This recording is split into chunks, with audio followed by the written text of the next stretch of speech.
What still has not recovered from the COVID-19 shutdown? Hours of some places were reduced and they never went back to their old hours. And a couple of restaurants closed their dining room and went to takeout only. And they've stayed that way. Prices too. COVID supply chain prices are never going back down.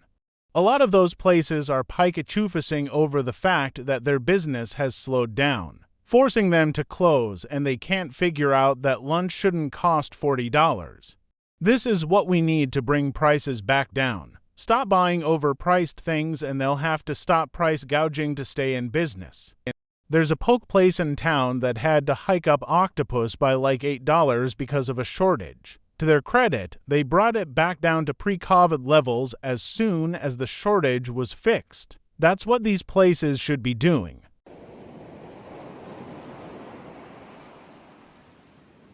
Teaching, the students are worse. They are 12 years behind with both knowledge and socialization. Attention spans are shorter. Phones are a major problem.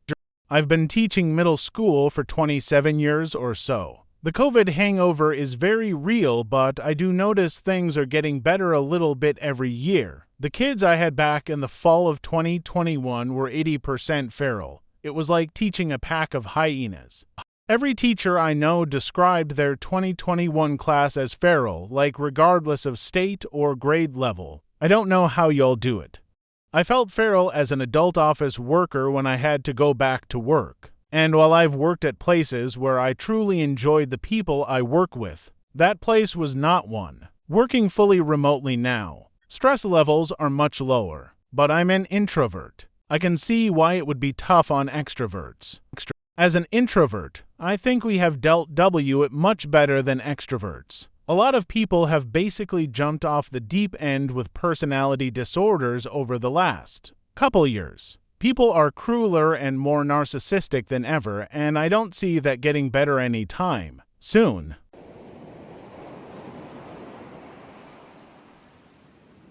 "24-hour Walmart. 24-hour stores were my favorite. Shopping at 2 a.m. was so nice. 2 a.m. is when the real Walmart freak show began where I'm at. I loved shopping that late 'cause I could be high off my ass and never even got a second glance. Only time I could be in and out of there in under a half hour. I'm so impressed with being high off your ass and shopping in a half hour. I'd be stuck in the cereal aisle for at least 20.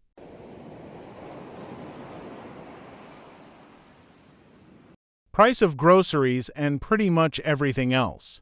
It just started hitting me that cost of living is only going to go up. These prices are locked in now. Even if inflation gets down to the target 2%, that means 2% higher than what they are today, not 2% higher than a few years ago. I'm in Boston and most places charge $7 for a scoop of ice cream, $1,118 for a sandwich, $2,535 for a normal sit-down entree. It's fucking crazy, and it's never gonna get back to normal. This is the new normal. Fast food places are insane now. It's like $1,215 for a meal and there's barely a dollar menu anymore. It's pretty much the same as a lower-end sit-down restaurant now. McDonald's literally doesn't have a dollar menu anymore. They call it the $3 menu. The one by me. The cheapest item on the menu is a plain hamburger for $1. A small fry is fucking $1.99 lol. The McDouble, which everyone remembers was $1 for years, is now selling for I shit you not $2. All of the good deals are on the apps these days. If it weren't for those, I would never even consider fast food anymore since it's pretty close, if not the same price as a sit-down restaurant meal. If McDonald's didn't have the $1 large fries deal or Taco Bell didn't have the $6 box, I probably just wouldn't eat fast food at all.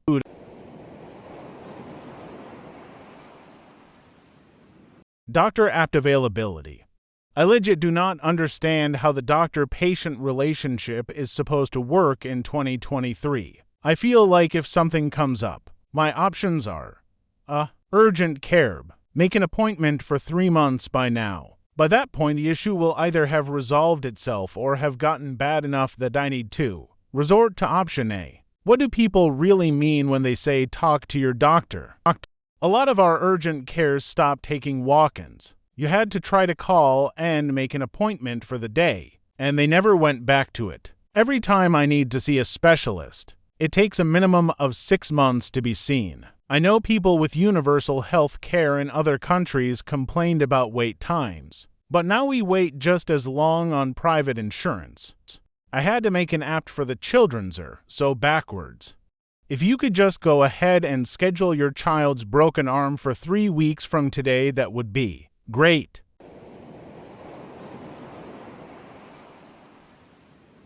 The housing market is a disaster still. Where are all these people coming up with the money after houses cost $200,000 more than before? Edit. Oh, I hate it more now.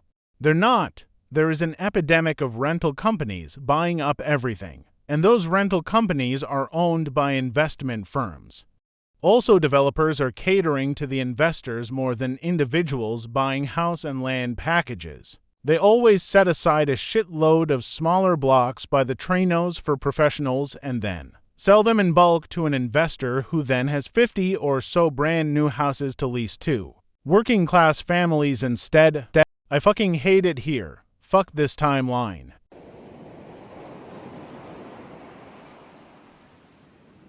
Measurement of time. For a lot of people, the 2 years COVID lasted was like time was put on pause. Yes, when I refer to last year, I could mean anywhere from March 2020 to December 31st, 2022. I had a meeting yesterday where I randomly went, it's Monday, and the people on the other side of the call started laughing, not in a mean-spirited way. But yeah, the passage of time, both daily and otherwise, has no meaning to me anymore. It's simultaneously Sunday afternoon, Monday evening, March 31st, 2020, and Thursday night for me at all times. Jeremy Baramy. Baby? Oh God. No wonder Chidi lost it.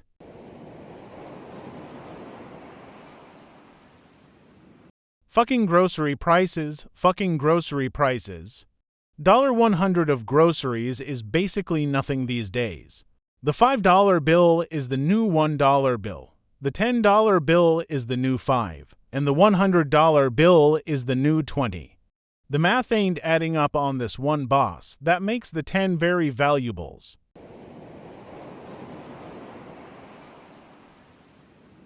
All-day breakfast at McDonald's. Here I am just begging for a cheeseburger at 10:15 a.m. Burger King does burgers for breakfast. When I worked 60, people would look at me weird for eating burgers at 9:10 a.m., but I'm just not a big breakfast guy.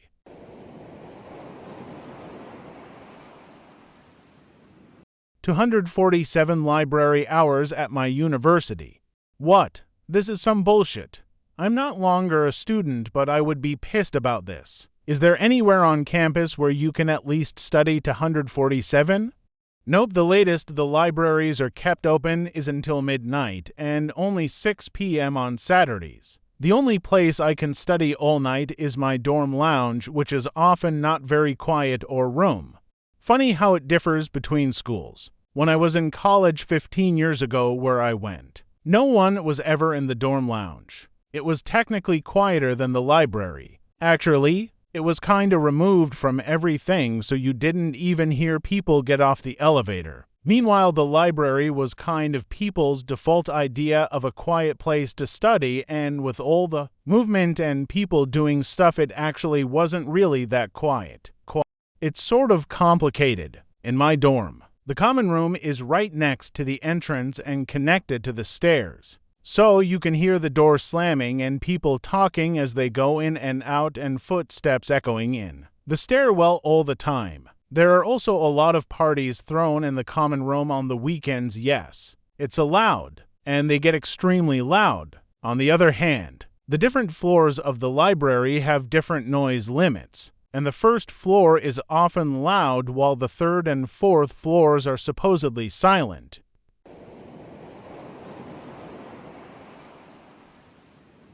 Chinese-style food buffets. I just want to eat orange chicken and wontons hungover without talking to anyone.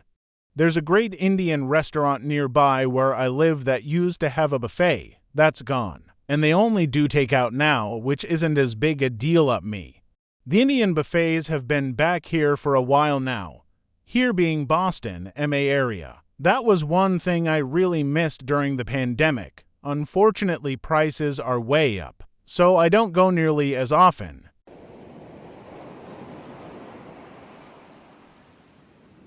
I would say many people's mental health. There was such a big push at the end to move on and put it behind us. We are still unraveling all the mental damage.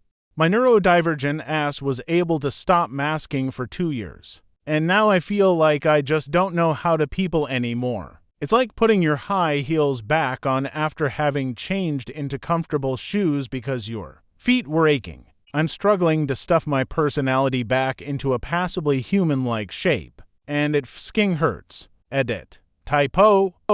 I didn't get diagnosed with anxiety, depression, and ADHD until after COVID hit. I always had ADHD, but I'm in the same boat. Learning my shit and processing it all has completely changed my day-to-day approach to life, and I don't know if I can go back to the masking I had to do with a typical 9-to-5 in-office job.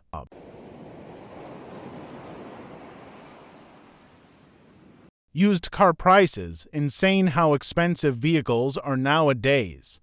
I remember in 2018 buying a brand new Honda Civic for something like $18. It was the most basic version of the Civic you could possibly buy. 5 years later, I sold it to CarMax for $19. Despite it being 5 years old, having 52,000 miles on the clock, and your typical dents and scratches from regular use. Sometimes I go to car dealer websites to see what's on the market and being sold nowadays. I'll see 35-year-old cars being sold for the same price or higher than when it was new. So, like 2018 Civics being sold for $22. It's astounding. I purchased a brand new 2016 Honda Civic for around $25,000. I got a letter in late 2020 from the dealership begging me to sell my car back to them. They were offering around $22,000. I checked their website and they were selling my exact car model for over $30,000.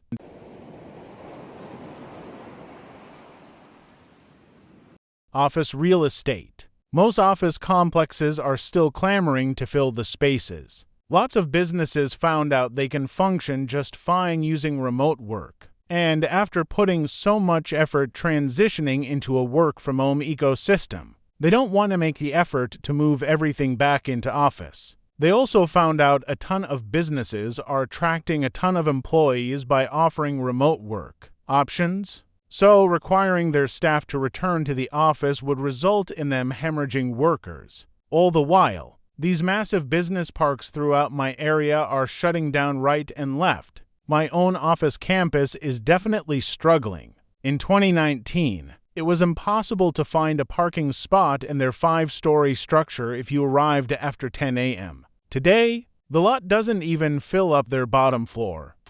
Here's the thing I don't get. When our office lease was up, we tried to renegotiate the prices. The property management company refused to lower the rent. They wouldn't budge. Lease rates were stupid expensive. It made the decision to close an easy one. Now they have a skyscraper that is 23 empty. And their moneymakers like the restaurant and bar in the building have a fraction of the customers they once had, but they'd be damned if they were going to lower the rent. Makes no sense to me.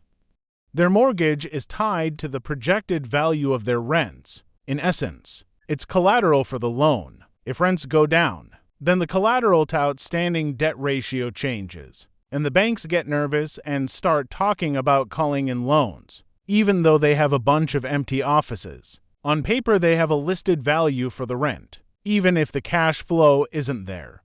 This idiocy is why so many malls and downtowns are empty instead being opportunities for increasingly strange low-margin business models.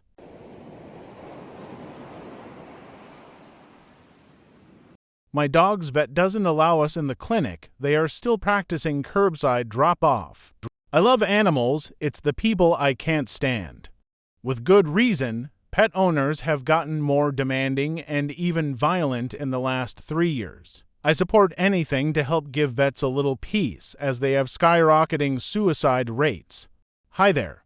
Vet Tech here. Thanks for understanding.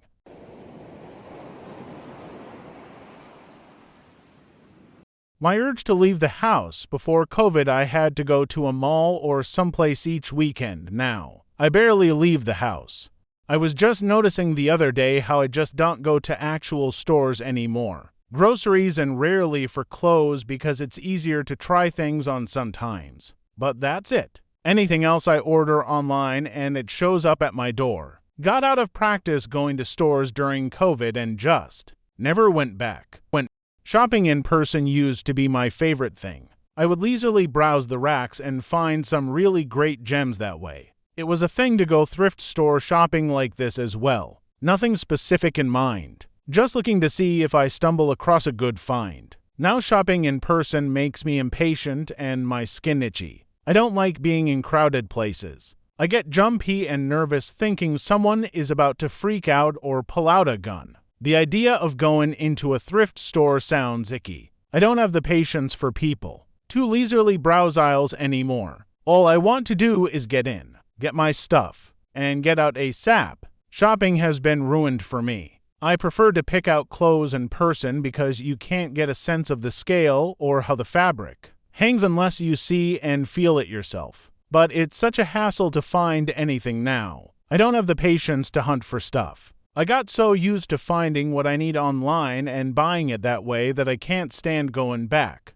It's so much easier to just get stuff shipped. Takes a lot of the fun out of it, but being around a lot of people isn't really fun these days anyway.